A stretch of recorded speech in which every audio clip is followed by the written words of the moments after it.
ചൈനയ്ക്ക് വീണ്ടും തിരിച്ചടി കിട്ടിയിരിക്കുന്നു. ചൈനീസ് ഗവേഷണ കപ്പലിന് ശ്രീലങ്ക അനുമതി നിഷേധിച്ചു. ഇന്ത്യൻ മഹാസമുദ്രത്തിൽ ആഴക്കടൽ പര്യവേഷണം നടത്താനിരിക്കെയാണ് ചൈനയുടെ കപ്പലിന് ശ്രീലങ്ക അനുമതി നിഷേധിച്ചത്. ചൈനയുടെ ഗവേഷണ കപ്പലിന് അനുമതി നൽകില്ലെന്ന് ശ്രീലങ്ക ഭാരതത്തെ അറിയിക്കുകയായിരുന്നു. ശ്രീലങ്കയിലെ തുറമുഖങ്ങളിലോ എക്സ്ക്ലൂസീവ് ഇക്കണോമിക് സോണിലോ പ്രവേശിക്കുന്നതിന് 1 വർഷത്തേക്കാണ് ഈ ചൈനീസ് കപ്പലുകൾക്ക് നിരോധനം ഏർപ്പെടുത്തിയിരിക്കുന്നത്. ഭാരതത്തിന്റെ തന്ത്രപരവും സുരക്ഷാപരവുമായ ആശങ്കകൾ പരിഗണിക്കണമെന്ന് പ്രധാനമന്ത്രി നരേന്ദ്രമോദി കഴിഞ്ഞ ജൂലൈയിൽ ശ്രീലങ്കൻ പ്രസിഡന്റ് റെനിൽ വിക്രമസിംഗയോട് ആവശ്യപ്പെട്ടിരുന്നു. ഇതേ തുടർന്നാണ് ശ്രീലങ്കയുടെ ഇപ്പോഴത്തെ ഈ നടപടി. ഗവേഷണ കപ്പൽ എന്ന് ചൈന വിശേഷിപ്പിക്കുന്ന ഷിയാൻ യാങ്ഹോങ് 3 5 മുതൽ ഇന്ത്യൻ മഹാസമുദ്രത്തിൽ ആഴക്കടൽ പര്യവേഷണം നടത്താനിരിക്കെയാണ് ശ്രീലങ്കയുടെ സുപ്രധാനമായ ഈ തീരുമാനം. ഭാരതത്തിന് പിന്നാലെ അമേരിക്കയും ശക്തമായ എതിർപ്പ് പ്രകടിപ്പിച്ചതോടെയാണ് ചൈനീസ് ഗവേഷണ കപ്പലിനെതിരെ നടപടിയെടുക്കാൻ ശ്രീലങ്ക തയ്യാറായതെന്നാണ് വിവരം. കഴിഞ്ഞ ഒക്ടോബർ-നവംബർ കാലയളവിൽ ചൈനയുടെ ഷിയാൻ 6 ഗവേഷണ കപ്പൽ ശ്രീലങ്കയുമായി ചേർന്ന് നടത്തിയ സംയുക്ത മാരിടൈം സർവേക്കെതിരെ ഭാരതം ശക്തമായ നിലപാടെടുത്തിരുന്നു. നേരത്തെ ചൈനീസ് കപ്പൽ ഷിയാൻ 6 ഇന്ത്യൻ മഹാസമുദ്രത്തിൽ പ്രവേശിച്ച് 83 ദിവസങ്ങളിലായി 1,00,000-ലധികം കിലോമീറ്റർ സഞ്ചരിച്ചിരുന്നു.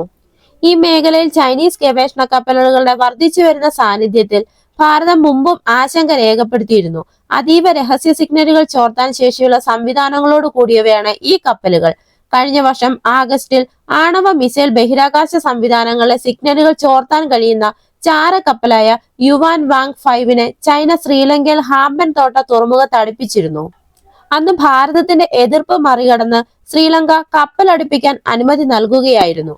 ഇന്ധനം നിറയ്ക്കാനെന്ന പേരിലാണ് കപ്പൽ എത്തിയത്. ഹാമ്പൻതോട്ട തുറമുഖം 2017 മുതൽ ചൈന 99 വർഷത്തേക്ക് പാട്ടത്തിനെടുത്തിരിക്കുകയാണ്.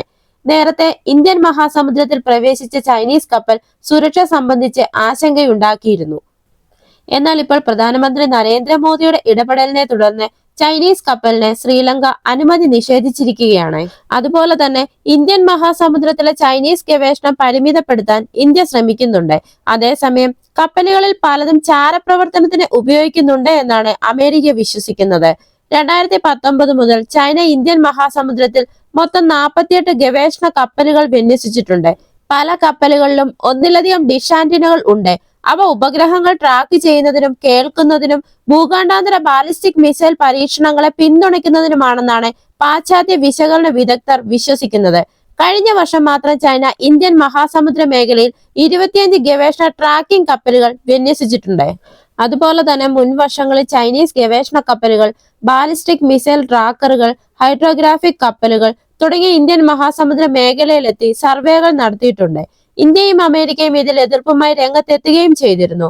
നിലവിലെ സാഹചര്യത്തിൽ ഇന്ത്യൻ മഹാസമുദ്ര മേഖലയിൽ ഒരു ചൈനീസ് കപ്പലിനും അനുമതി നൽകേണ്ടതില്ല എന്നാണ് ശ്രീലങ്കൻ അധികാരികളുടെ തീരുമാനം. ഈ വീഡിയോ നിങ്ങൾക്ക് ഇഷ്ടമായെങ്കിൽ മറക്കാതെ തന്നെ ഈ ചാനൽ ഒന്ന് സബ്സ്ക്രൈബ് ചെയ്യുക. അടുത്ത വീഡിയോയുമായി വീണ്ടും കാണാം.